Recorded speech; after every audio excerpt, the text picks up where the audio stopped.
We need to develop a political movement which once again is prepared to take on and defeat a ruling class whose greed is destroying our nation. Many of the millennials today think Bernie Sanders was a great candidate because he represented it. Social fairness, economic redistribution, and they somehow assume that those are good things. But they don't realize that this has failed everywhere. And even if they acknowledge that, they'll say, well, it's only failed because it wasn't tried in the right way. It wasn't applied in the right manner.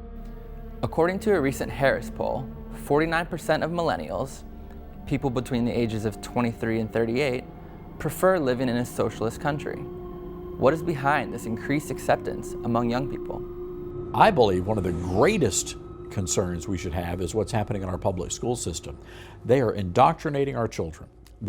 I have no doubt about that. And if you want to know why the culture has shifted so much, it's because of the public school system. 10 years ago, socialist was a pejorative, and now 49% of millennials say they're socialists, and almost all the Democratic nominees for president. So there is a generation that arose that did not know socialism because they have enforced ignorance as the atrocities of socialism in the 20th century. I haven't disregarded all. Steven Crowder, a popular political commentator, produces a series on YouTube called Change My Mind, where he invites students on college campuses to sit down and change his mind on a given subject. Watch as some students describe their views of socialism. They provide a good quality of life for their citizens. You don't have this gigantic gap between the working class and the upper class. There is a commitment of the state to the well-being of their citizens, and I think that's a wonderful thing.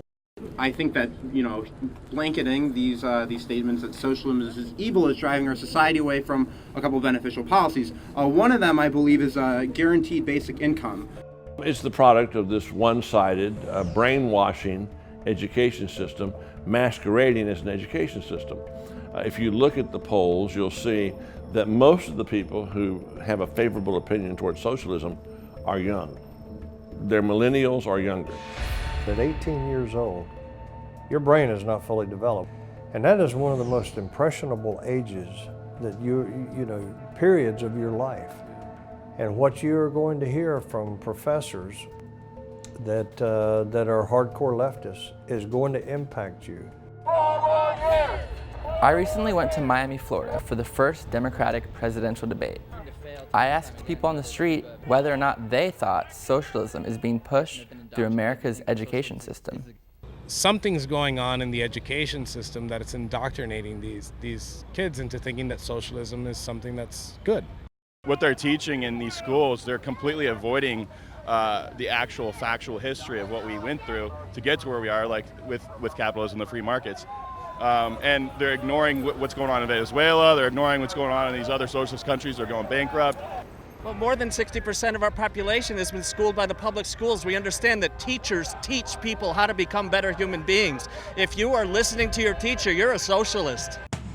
Proponents of socialism will often cite examples of countries where socialism is thriving.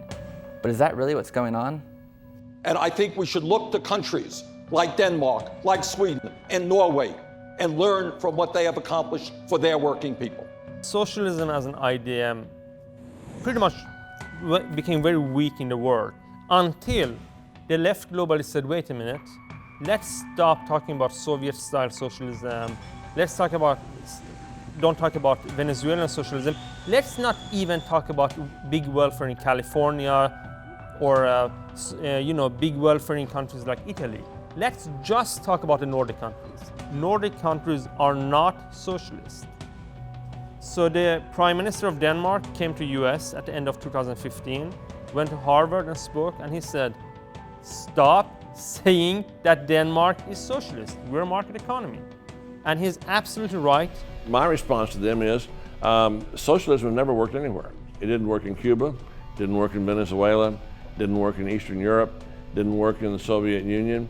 One of the byproducts of socialism is totalitarianism. Socialism never operates with a free people. It just doesn't. It operates with a very strict iron hand of government that gives very strict guidelines to what people can and can't do. The lesson of Venezuela is really is just another iteration of what we have seen in other countries that have adopted socialism. It's a system that does not work.